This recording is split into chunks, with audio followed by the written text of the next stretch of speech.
The first thing I heard was Amber laughing in my bed. Not a loud laugh, not drunk or nervous. Soft, comfortable, like she had laughed there before. I was lying in my old childhood bedroom at my parents' house in Kenosha, wrapped in a faded quilt with snow tapping against the window, staring at my phone like it had become some object I did not understand. The screen showed my bedroom back in Lake Geneva. My bedroom. My husband Derek's gray t-shirt was on the floor beside the bed. Amber's red coat was hanging over the chair I used every morning to put on my shoes. She worked with Derek at the resort, planning events and weddings, smiling at wives during holiday parties like she was harmless. Derek was sitting on the edge of our bed, looking at her like I had been the problem in his life for months. And when Amber leaned in and kissed him, I did not scream. I did not throw the phone. I did not even blink. I just watched. 4 minutes. 4 silent, sickening minutes. The kind of 4 minutes that does not pass like time. It stretches, it splits something in you. It makes every dinner, every excuse, every late shift, every "you're being insecure, Nora," rearrange itself into a shape you should have seen sooner. Then Derek said something that made my hand go cold. "She'll come back tomorrow. She always does." Amber smiled against his shoulder. That was when I hit unmute. The camera made a tiny crackle from the shelf across the room. Both of them froze. I looked at my husband through the screen and said, very calmly, "I guess we'll talk about this tomorrow." Amber screamed. Derek turned white. And neither one of them knew where the camera was. The worst part was how fast he changed. 1 second, Derek had been relaxed enough to bring another woman into our bed 2 nights before Christmas. The next second, he was tearing through the room like a burglar. He checked the dresser first, then the TV stand, then the bookshelf. Amber grabbed her blouse with one hand and covered her face with the other, as if the camera cared about shame now. I stayed still in my childhood bed. My old soccer trophies were still on the top shelf across from me. My mom had put a peppermint candle on the nightstand. Downstairs, my father's old clock ticked loud enough that I could hear it through the floor. On my phone, Derek whispered, "Nora?" I did not answer. He moved closer to the camera without knowing he was doing it. "Nora, listen to me. This isn't..." I closed the app. For about 10 seconds, the room felt peaceful. Then my phone started ringing. Derek. I watched his name flash until it stopped. Then it flashed again. Then again. By the 5th call, my body finally caught up to what my eyes had seen. My stomach cramped so hard I had to sit up. I pressed one hand against my mouth, because if I made a sound, my parents would wake up, and I was not ready to become their broken daughter at midnight. The texts came in pieces. "Nora, please pick up. I can explain. It wasn't what it looked like." Then, 2 minutes later, "Okay, it was bad, but you need to hear me." Then, "Please don't do anything crazy." That one almost made me laugh. Not because anything was funny, because Derek still thought the danger was me having a feeling, not him having consequences. I had hidden the little camera that afternoon before I left. It was not something I was proud of. I had bought it weeks earlier after Derek started locking the bedroom door when I came home early, turning his phone face down, and acting like I was sick for noticing. He called me paranoid so often that I started to wonder if I was. That was the cruel thing about being lied to by someone who knew your soft places. He did not just hide the truth, he made me ashamed for looking for it. So after our Christmas fight, when he told me I was too exhausting to be around, I packed a bag and drove to my parents' house. But before I left, I set the camera on a high shelf behind a stack of old hardcover books. I told myself I only wanted to know what Derek did when I was gone. A pathetic little question. A humiliating one. I did not expect the answer to have a name, red coat, and fiancé. At 12:18 a.m., Derek left a voicemail. His voice was shaking. "Nora, baby, please. Don't make this bigger than it is. Please. Amber is freaking out. I'm freaking out. I know I messed up, but if we talk face to face tomorrow, we can fix this. We can still fix this. I listened to it twice. Not because I missed him, because I wanted to hear the word we. He still believed there was a we where he could stand beside me and manage the damage. But there was no we anymore. There was Derek. There was me. And there were 4 minutes he did not know I had already saved. I opened the camera app again, went to the recording folder, and downloaded the clip. My finger hovered over the screen before I saved it to 3 places. My phone, my email, a private cloud folder Derek did not know existed. Then I sat in that quiet room until I stopped shaking. At 12:47 a.m., Derek texted, "Please don't tell anyone before we talk." That was when I knew exactly who I was telling first. Not my mother, not my best friend, not even my attorney. Amber's fiancé. Jordan was a firefighter in Milwaukee. I had met him twice. Once at the resort's summer employee picnic, where Amber had introduced him as my future husband, while Derek stood behind her with his hands in his pockets. The second time was at their engagement party, where Derek told me I was rude for saying Amber touched his arm too much. Jordan had seemed kind, steady, the type of man who held doors open without making a performance out of it. And Amber had worn her ring like a spotlight. I found his number in an old group text from the engagement party. For 3 minutes, I stared at his contact name. Sending it felt like crossing a line. Not sending it felt like helping them build the next lie. So I wrote one sentence. "Jordan, I'm sorry. This was recorded in my bedroom tonight at 11:56 p.m. Amber is with my husband, Derek." I attached the time-stamped clip. I sent it. Then I put my phone face down. For 12 minutes, nothing happened. Those 12 minutes were almost worse than the video. I imagined Jordan waking up, confused, squinting at his phone. I imagined him pressing play. I imagined the exact second his future changed. I hated that I had delivered it to him, but I hated more that Amber had earned it for him. At 1:09 a.m., Jordan replied, "Is this real?" I typed, "Yes, I'm sorry." He did not answer again. But at 1:31 a.m., Derek called me 9 times in a row. Then Amber started calling from a number I did not have saved. I knew it was her because Derek texted, "Why would you send that to Jordan? What the hell is wrong with you?" There it was. Not, "What is wrong with me for bringing Amber into our bed?" Not, "I destroyed 2 relationships tonight." What was wrong with me? I sat up straighter against my childhood headboard. For the first time all night, I felt something clean cut through the nausea. Anger. Derek had spent months making me feel unstable for asking ordinary questions. Now, with proof in my hand, he was still trying to make me the problem. So I did not reply. Instead, I opened my email. The resort where Derek worked was not some tiny motel. It was a big lakefront property with winter weddings, corporate retreats, holiday galas, and a strict employee conduct policy that Derek loved quoting whenever he fired seasonal staff. He was the hotel manager. Amber was one of the event coordinators. They both worked under the same regional director. And the little cottage Derek and I lived in was part of his management package. Reduced rent, company subsidized, listed as marital housing. Derek had bragged about it for years because it made him feel important. Suddenly, every detail he had used to make himself feel untouchable became useful. I did not send anything graphic.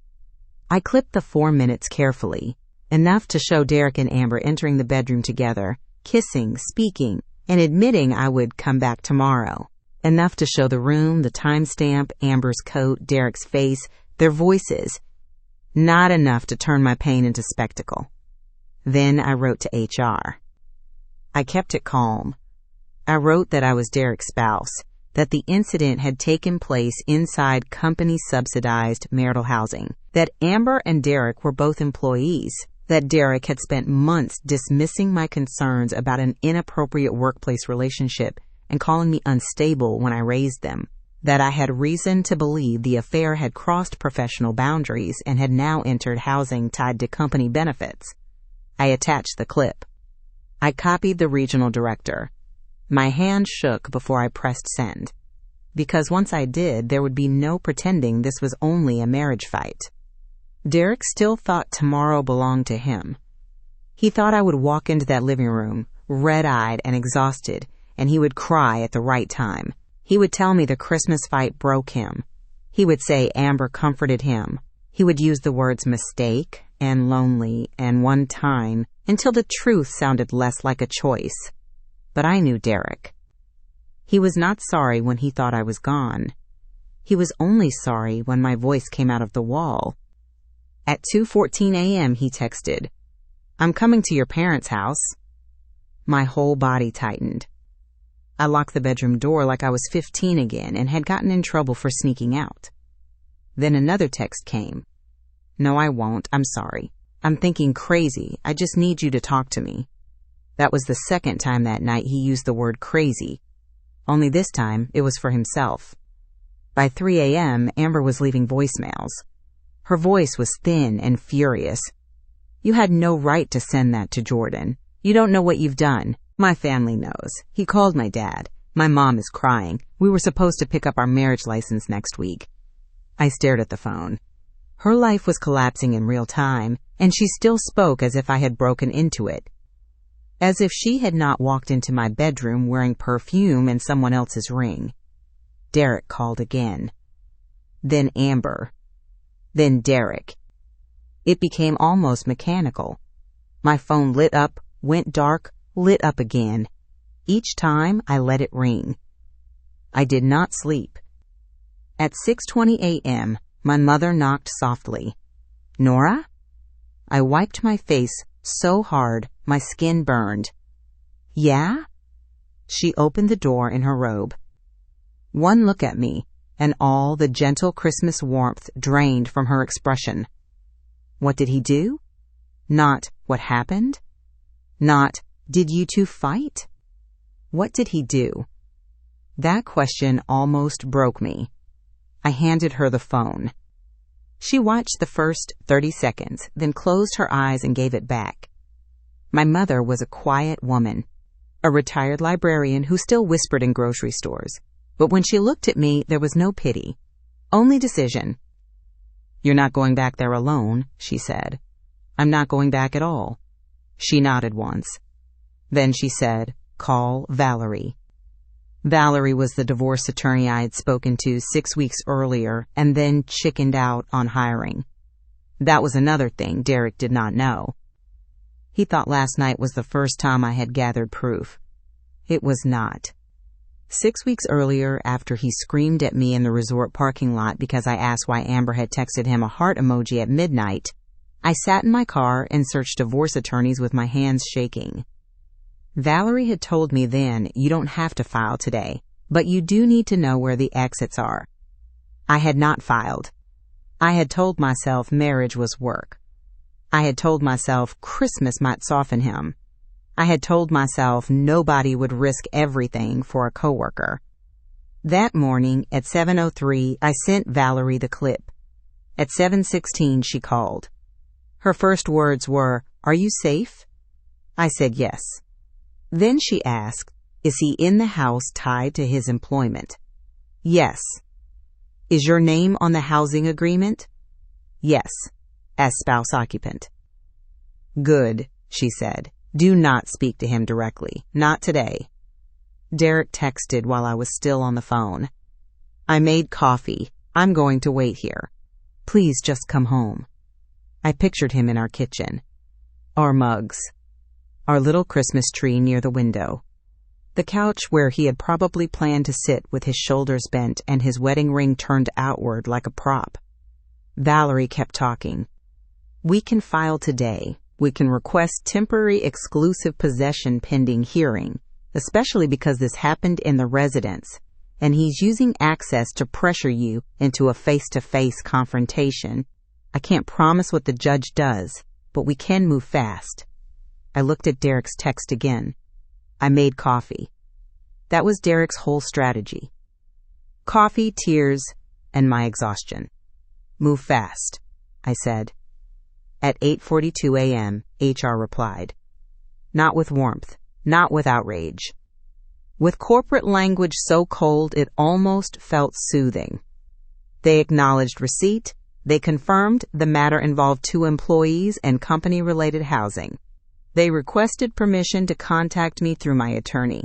They stated Derek and Amber would be placed under review pending internal investigation.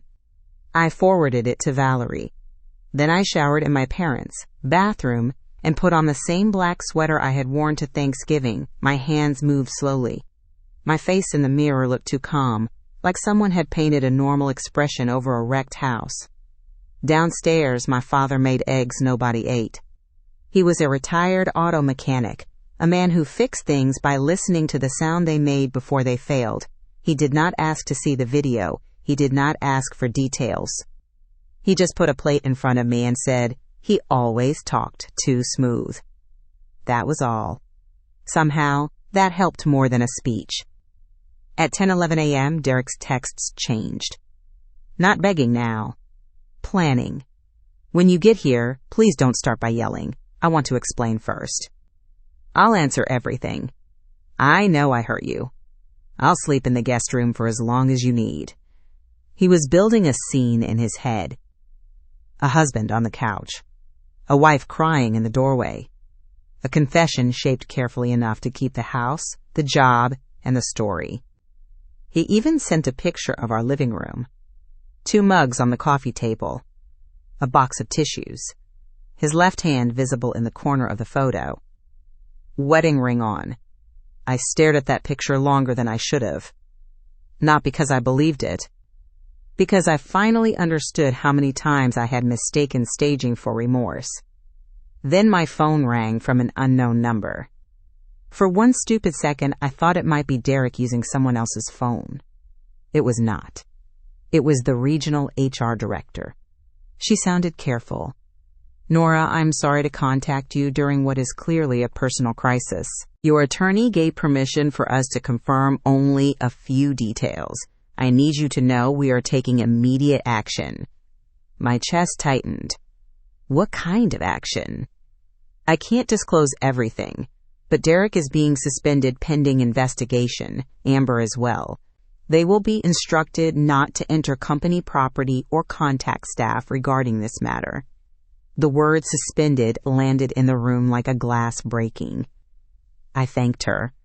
My voice sounded far away. When I hung up, there were 3 new texts from Derek. Why did HR just call me? Nora, what did you do? Answer me. For months, Derek had made silence feel like weakness. That morning, silence became the only answer that did not waste my breath. At 11:02 a.m., Amber texted from the unsaved number. Jordan ended it. Are you happy? I did not reply. A minute later. My parents know. His station knows. Everyone is looking at me like I'm disgusting.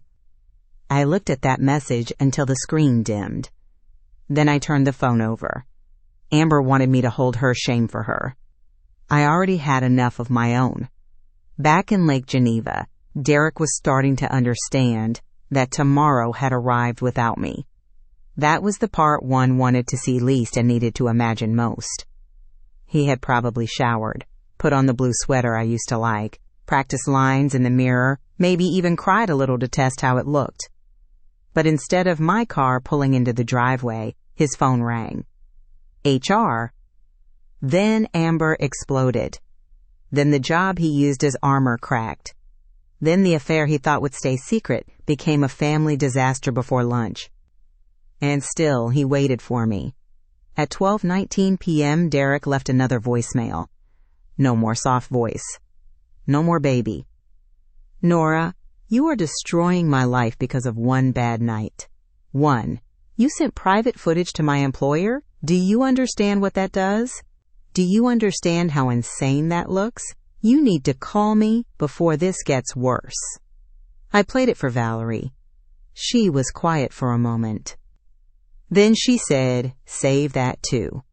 So I did.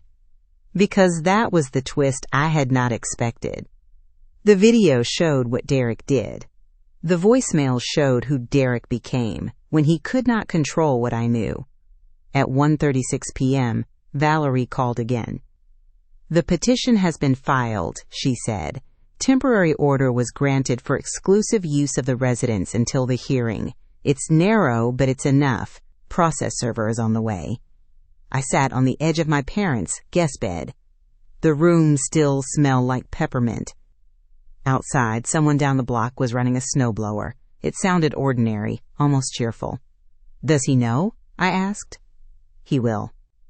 That was all she said. I opened the camera app one last time. Derek was in the living room now, pacing. The tissues were still on the coffee table. The coffee had gone untouched. He kept checking the window, checking his phone, checking the door. I watched him rehearse being abandoned. Then a knock came. He froze. For 1 second, his face changed. Hope. That was the ugliest part. He still thought I had come home. He smoothed his sweater, wiped under one eye with his thumb, and walked to the front door. I did not unmute. I did not need to say anything. Derek opened the door. A woman in a dark coat stood on the porch with a folder. He looked past her first, over her shoulder, toward the driveway, looking for me. She asked his name. He answered. She handed him the papers. Even through the tiny camera, I could see him stop breathing. His mouth moved, but no sound came through my phone. He flipped the first page, then the second. Then he looked back into the house like the walls had betrayed him. Divorce petition. Temporary exclusive possession. Notice to vacate the marital residence pending hearing. He had brought Amber into our bed because he believed the house was still his stage. Now he was standing in that same doorway, holding proof that it was not even his refuge. My mother came in behind me and saw the phone in my hand. "Is it done?" she asked. I closed the app. "No," I said, "but I'm done." That was the closest I came to crying that day. Not when I saw Amber in my bed. Not when Derek called me crazy.